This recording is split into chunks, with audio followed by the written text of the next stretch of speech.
안녕하십니까. 저희 DNA 입시랩 이명순 소장입니다. 저희 DNA 입시랩이 다원교육 입시연구소인데요. 저희가 2년 전에 작년, 재작년, 2년 전에 여기 고등관에 있다가 저쪽 스타벅스 뒷건물로 저희가 이사를 가서 분리돼서 나왔어요. 그래서 이름을 DNA 입시랩으로 이제 바꿨는데, 거기에서 저희가 이제 작년부터는 중등 아이들 이제 고2까지 담당을 하고 있습니다. 원래 제가 준비했었던 것이 지금 시간이 약간씩 조금씩 지체 이렇게 늦어져 갖고 그 네. 시간이 좀 짧아진 것 같은데요. 그래서 이제 앞부분에 준비했던 내용은 이제 조금 넘어가도록 할게요. 일단 여기 뭐 처음에 이제 보여드리려고 했었던 것은 외대부고 이제 이 입시 실적 같은 거거든요. 이거 많이 들어보셔서 아실 거예요. 네. 외대부고의 특징, 정시하고 수시하고 모두 강하다라고 하는 거고요. 그리고 근데 요 지금 여기 보시면은 합격 27, 수시 27, 정시 37. 근데 요전에도 여기서 보면은 수시 36, 정시 47. 그러니까 22학년도가 좀 많았어요. 83명. 근데 23학년도엔 63명 줄었어요. 아, 큰일 났다. 줄었어요. 근데 그게 큰일 난 게 아니고요. 지금 아직 23학년도 다른 것들이 취합이 되지는 않았는데 의치 한약수가 엄청 늘어났어요. 그래서 이제 그 영향이 좀 있는 것 같아요. 서울대보다는 이제 의치 한약수로 빠져나갔기 때문에 이제 그런 걸로 보이는데, 지금 여기서 보면은 이건 27학년도 20 아니 22학년도까지 이제 이 점점 늘어나요, 얘네가. 97. 근데 이제 물론 의치 한에다가 그 수의대는 사실 전체 학교도 많지 않고 뽑는 인원도 그렇게 많지가 않거든요. 그리고 지원 인원도 그렇게 많지는 않아요. 그러니까 이제 여기 약이 포함이 안 돼 있는데 약까지 포함했을 때 23학년도가 지금 140건 정도가 나와요.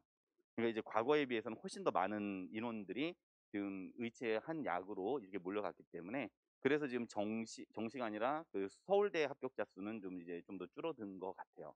현재는 이제 그렇게 보이고, 이 인원은 얘네들은 거의 독보적이라고 볼 수 있어요. 물론 어머님들 아시는 이제 상상고도 많기는 한데, 지금 상상고하고, 그러니까 우리가 보통 의대 생각할 때 상상고도 많이 생각을 하지만 어 상상고가 좀 멀어서 많이 이제 기피하는 경우가 있고, 외대부고하고 어머님들께서 이제 고민을 하실 때 고민하시는 부분이 몇 가지가 있는데, 하나는 외대부고를 가냐 여기서 하나고를 가냐, 요게 하나가 있고, 그리고 다른 거 하나는 이제 외대부고를 가냐 상상고를 가냐, 요 두 가지를 놓고서 이제 생각을 하시는데, 일단 의대까지 생각을 하고 있으면은 저는 기본적으로 이제 외대부고를 써라 라고 이제 말씀을 드리고요. 왜냐면은 하나고는 의대 입시 실적은 그렇게 좋지는 않아요. 그래서 이공계면은 그냥 하나고 가라라고 말을 하는데, 하나고가 워낙 좋은 학교라서요. 그렇긴 한데 의대 입시 실적은 하나고가 그렇게 좋지는 않아요. 그래서 의대까지 생각하고 있고, 아직은 불분명하지만은 우리 아이가 진로가 의대 쪽으로 바뀔 가능성도 있다라고 한다면은 외대북으로 가라라고 말씀을 드리고요. 그리고 이 상상고도 의대 입시 실적이 대단히 좋기는 하고 한데, 약간 좀 성격이 좀 다른 측면들이 있어요. 그러니까 이 상상고는 일단 전국적으로 이제 의대를 많이 보내고, 그리고 외대부고는 일단 여기 들어온 친구들은 보통 이제 수도권 의대 이상을 좀 생각하는 경우들이 있습니다. 그래서 이제 그런 것들에서 좀 차이가 있고, 정시로, 그리고 이 외대부고 같은 경우는 정시로도 의대를 상당히 많이 보내는 편이에요. 그래서 이게 비율을 보면은 이게 약간 뒤집어 있는 것 같습니다. 상상고는 이제 수시보다는 정시에서 의대의 비중이 좀 더 크고, 외대부고는 이제 수시에서 의대의 비중이 좀, 의대로 보내는 그 전형에서는 수시가 정시보다 좀 더 크고, 요런 차이가 있으니까 그것은 이제 감안을 해서 보시면 되고요.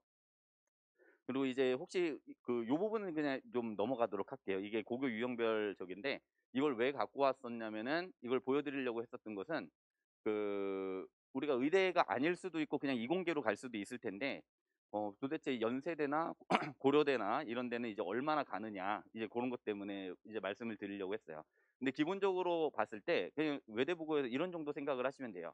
한 내신으로 봤을 때 한 2.5등급 정도가 나온다. 이 동네에서 2.5등급 나오면은 당연히 힘들죠. 고대를 간신히 가면은 이제 잘 간다라고 말을 할 수가 있을 텐데, 외대부고에서 2.5등급 정도, 이제 그 정도 뜨면은 이제 서울대를 자정 같은 데를, 높은 학과인데 이제 그런 데를 들어갈 수가 있고요. 그리고 연세대, 치대도 합격 가능성이 상당히 높습니다. 이제 그런 정도로 이제 생각을 하실 수 있어요. 그리고 3등급 정도에서도 이제 서울대를 들어가는, 이제 3등급 좀 밀려나도 들어가요. 3.X 등급. 이렇게 해도 서울대를 가니까 그러니까 의대가 아니라고 생각을 했을 때도 그렇게 이제 갈 수가 있고요. 그리고 또 하나는 한번 생각을 해 보시면은 약대 같은 데 가려면은 1점 X 등급 이렇게 나와야 되잖아요. 그러니깐 약대도 우리가 1점 X 등급이 나와야 이제 그 약대를 교과로도 가고 뭐 이렇게 해서 간다고요. 종합으로 가도 마찬가지예요. 그렇게 갈 수가 있는데 근데 이제 외대부고 같은 데서는 예를 들면은 숙대약대 같은 데가 3.5 등급에서도 간다고요. 그게 이제 상당히 실적이 이제 좋은 학교입니다. 그래서 이제 그런 것들 때문에 우리가 이런 데를 이제 지원을 하게 되는데 자 일단 그래서 저는 기본적으로는 일단 외대부고 써라. 예. 써라. 그래서 여기까지는 사실 이제 외대부고 써라라고 하는 얘기입니다. 그래서 일단 독보적인 것은 어머님들도 아실 거고 이제 걱정하시는 것은 뭐가 제일 걱정되냐면은 '우리 아이가 과연 여기 갔을 때 잘하겠느냐.'라고 하는 게 가장 걱정스러울 텐데 제가 생각할 때는 기본적으로는 다 그게 수학 같아요. 오늘 이제 수학 선생님들 올라오셔서 말씀을 하셨지만은 제가 컨설팅 할 때도 항상 체크를 하는 게 제일 먼저 체크하는 게 수학 선행이거든요. 왜 그러냐면은 가서 공부할 시간이 없어요. 그러니까 다른 것을 공부하고 보충하고 할 수 있는 시간이 없어요. 활동이 너무나 많기 때문에. 그래서 수학을 이제 어느 정도 많이 빼놓고 그러고서 이제 "넘어가라."라고 하는 거예요. 입시에서는 이쪽 외대부고를 지원할 때 어머님들께서 그 수학이 어느 정도 돼 있는지 그걸 보셔야지 될 것 같습니다. 그래서 일단은 "외대부고를 써라." 이것을 이제 저기를 하고요. 보통 외대부고의 전형 방법에서는 전형 방법도 사실 몰라도 돼요. 그냥 알 필요가 없어요. 왜냐면은 요 1 단계 통과 때문에 이게 제일 큰 문제일 텐데 1 단계 통과에서도 여기에서 뭐 이런 거 몰라도 되는 게 그냥 올해여야 돼요. 알겠죠? 그러니까 인제 올해 아니면은 외대부고는 합격하기가 어렵다. 근데 아까 이제 다른 학교를 선택을 한다라고 할 때는 예를 들어서 남학생 같으면 하나고를 B가 있으면 이제 남학생 같으면 하나고를 쓸 수가 있고요. 상상고가 B가 하나쯤 있어도 보통 쓸 수 있어요. 또는 뭐 한 2 개쯤 있어도 쓸 수는 있어요. 그게 근데 이제 거기에서 내가 이 점수를 계산해 봐야 되는 것이 이제 면접에서 극복할 수 있는 점수 차가 나나 안 나는 한번 계산을 해 봐야 됩니다. 그러니까 B 있는 어머니들은 약간의 계산이 필요하고 외대부고는 못 쓴다라고 생각을 하시면 됩니다. 국영수사과를 놓고 봤을 때. 그냥 간단하게만 이렇게 말씀을 드릴게요. 왜냐면은 쪼끔 더 세밀하게 보면은 뭐 이제 과목별로 좀 차이가 있을 수는 있는데 그거 다음에 외대부고를 결정하는 것은 뭐냐면은 이 면접 평가입니다. 왜냐면 전부 다 이 1 단계에서는 점수가 동점이기 때문에 면접 평가에서 결판이 납니다. 이게 제일 중요해요. 근데 이제 외대부고는 서류는 별로 중요하게 안 봐요. 서류를 중요하게 안 본다는 건 뭐냐면은 학생부 관리하고 관련해서는 별로 중요하지가 않습니다. 그러니까 외대부고를 가기 위해서 학생부를 관리하라라고 하는 말은 잘못된 말이고요. 외대부고에서도 설명회에서 얘네가 누누이 말하는 게 뭐냐면은 우리는 기본적으로 자소서에서 문제를 낸다. 자소서에서 면접 문제를 출제하고 그리고 그걸 통해서 이제 학생의 능력을 평가하기 때문에 일단 자소서가 가장 중요합니다. 아시겠죠? 그래서 고게 제일 중요하고 그 자소서의 수준에 따라서 면접 문제의 수준이 결정이 되는 것이기 때문에 그리고 그거에 따라서 학생의 답변 수준이 결정이 되잖아요. 그래서 이제 고 자소서부터 고게 이제 제일 중요합니다. 그래서 고 부분을 이제 봐야 되는 것이고 생기부는 얘네들이 중요하게 안 보고 언제 생기부를 보냐? 면접 문제를 자소서를 가지고 문제를 내려고 했는데 거기서 낼 게 없는 경우에 생기부를 들춰보기 시작한다라는 거예요. 그러니깐 그 자소서만 잘 준비를 하면은 사실상 이제 학생부 생기부 관리에서도 뭐 그렇게 뭐 유의할 필요가 없는 게 실제로 보시면 아시겠지만 생기부가 별 내용들이 없어요, 애들이. 이제 다른 거 파악해야 될 내용들은 있기는 한데 시험용으로 파악할 것은 그렇게 많지는 않습니다. 자 여기는 이제 경쟁률 3.6 대 1 까지 이렇게 됐기 때문에 올해가 아니면 여기는 통과하기가 어렵습니다. 그래서 요것은 이렇게 보시고요. 이제 자소서 얘기를 좀 해 드릴게요. 원래는 이제 우리가 자소서 설명회만 하게 되면은 이제 자소서 샘플 가지고서 이제 말씀을 드리는데 요거 어떻게 쓰는지만 간단하게 말씀을 드릴게요. 보면은 문항이 이렇게 돼 있어요. 이게 거의 자사고들이 거의 문항이 다 비슷합니다. 스스로 학습 계획을 세우고 학습해 온 과정. 우리가 이것을 자기 주도 학습 영역이라고 보통 이야기를 하고요. 그리고 지원 동기, 활동 계획, 진로 계획. 요렇게 지금 빨갛게 해 놓은 것이 핵심 문항의 주제들이죠. 그다음에 인성 요렇게 돼 있어요. 그러니까 꼭지로 보면은 몇 꼭지냐면은 1, 2, 3, 4, 5 꼭지예요. 그죠? 5 꼭지고 요것을 이제 자소서를 이제 쓰게 되는데 1,500자 정도로 써요. 근데 보시면 아시겠지만은 인성 부분은 그냥 별도로 돼 있잖아요. 그래서 그냥 별도로 쓰면 돼요. 그러면은 어느 정도 쓰냐면은 1,500자 중에서 한 300자 정도를 여기다 할당해서 쓰게 됩니다. 그러면은 여기가 하나, 둘, 셋, 네 꼭지인데 우리가 자소서가 이루어지는 스토리를 갖고 생각을 하게 되면 이렇게 되는 거예요. 일단 여기부터 말씀을 드릴게요. "내가 니네 학교에 왜 지원을 하니?" 라고 했을 때 내가 지원하는 이유는 니네 학교 좋으니까.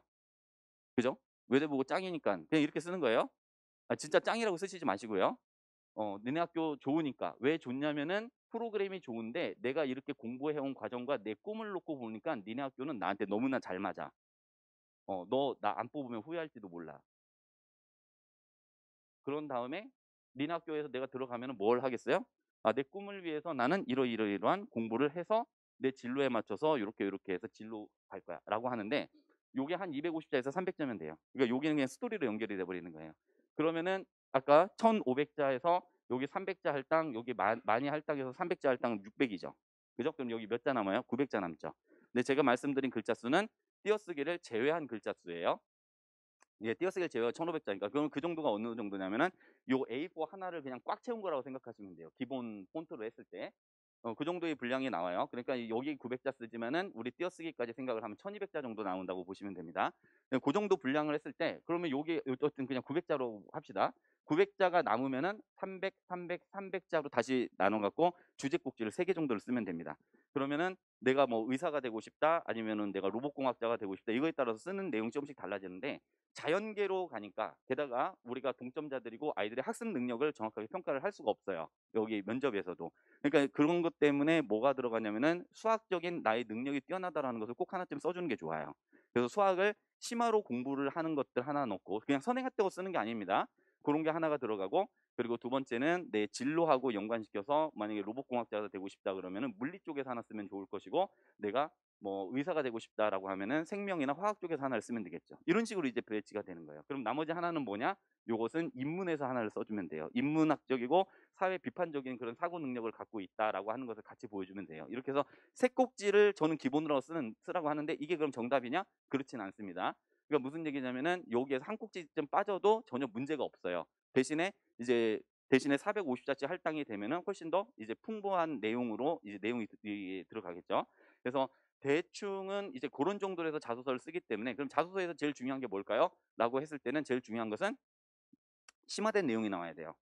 그죠? 자기 주도 학습이라고 했을 때 이제 어머님들께서 생각을 하실 때 학습 플래너를 가지고 어떤 계획을 세워 갖고 공부를 하고 꼼꼼히 날 체크하면서 했다라고 하는 이런 게 아니라 그죠? 뭐 그 이제 그런 내용들로 쓰는 게 아니라 예를 들어서 제가 많이 드는 예인데 이런 거예요.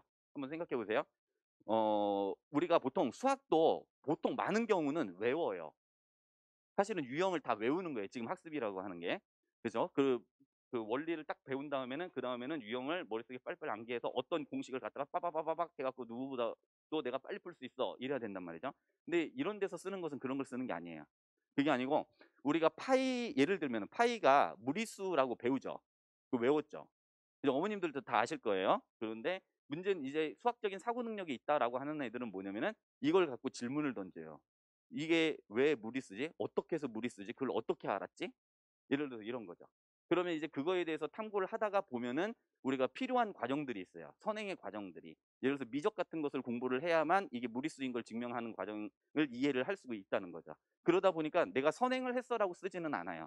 근데 나는 수학적인 호기심이 있어서 이게 파이가 무리수인 것에 대해서 탐구를 하려다가 보니까 극한을 공부를 하게 되고 미적분을 공부하게 되고 '아 그러니까 수학이 진짜 재밌더라.'라고 하는 거죠. 지금은 애들이 재미없는데 시켜 보면은 재밌어 해요. 그리고 예를 들어 이런 거예요. 루트 2가 무리수죠. 그거 다 배우시죠? 그럼 루트 2가 무리수라고 하는 증명법이 있잖아요.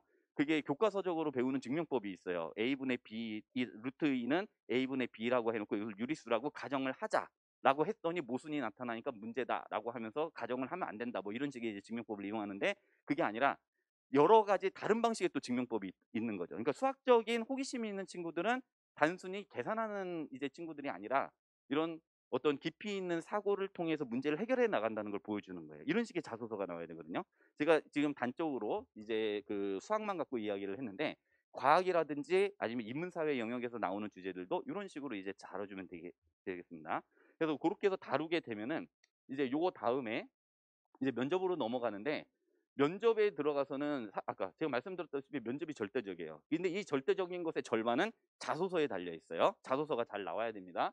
그런데 이 면접은 15 분간 진행이 되고 면접관 3 인에 의해서 이루어지는데 학생부 질문은 거의 안 해요. 아까 말씀드렸다시피. 근데 그리고 또 그러니까 채특하고 관련된 내용, 행특하고 관련된 내용도 별로 안 돼요. 근데 뭐가 중요하냐면 그냥 이게 중요해지는 거예요. 추가 질문에 대한 답변이 이제 결정적이다라고 하는데 이게 뭐냐면은 자소서에 쓴 내용을 가지고 나서 그걸 가지고 면접 문제를 만들거든요. 영역별로 세 문제를 만들어서 요걸로 애들한테 질문을 던진다고요. 그죠?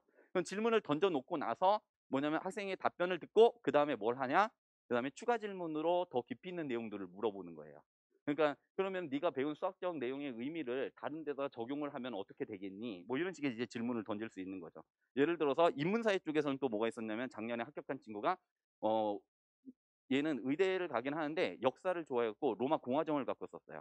그 우리나라의 민주주의하고 연결해서 뭐 이렇게 해서 공화주의와 민주주의가 어떻게 어떤 차이가 있고 막 이런 내용을 이제 썼단 말이에요. 인문사회 쪽에서.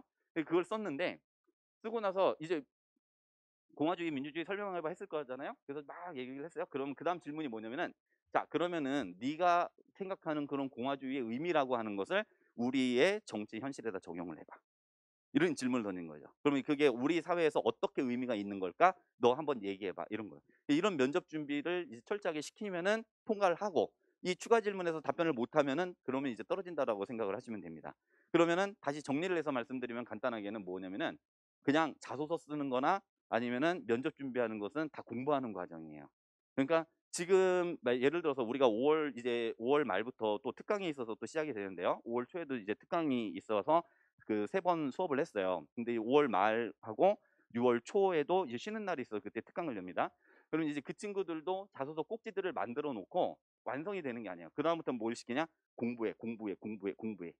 그래서 이제 이런 공부들을 시켜서 그 공부가 되면은 자소서 쓰기는 정말 쉬워요. 근데 공부가 안 돼 있는 상황에서 접근을 하면은 자소서는 이제 세워라 내워라 갈 수밖에 없어요. 그것은 학생을 탓할 수도 있고 선생님을 탓할 수도 없고 이건 그렇게 탓할 수도 없어요. 그러니까 공부를 해야 되는 거잖아요.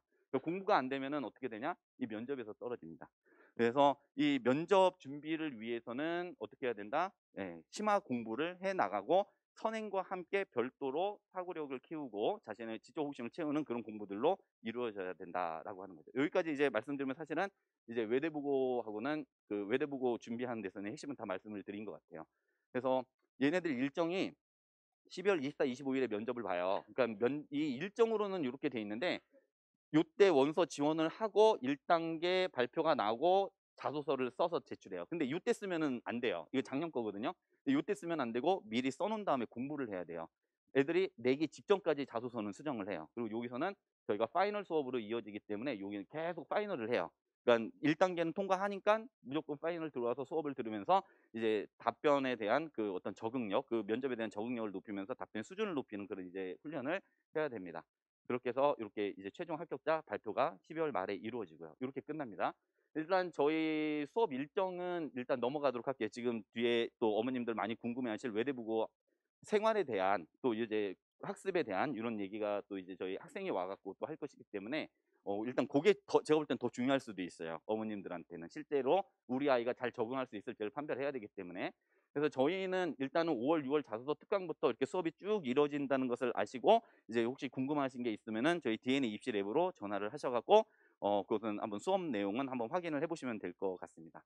네, 일단 제가 상당히 급하게 이제 말씀을 드렸는데요. 아마 그래도 일단 핵심은 빨리빨리 전달을 한 것 같은데 접수되셨죠? 네, 감사합니다. 여기서 마치도록 하겠습니다.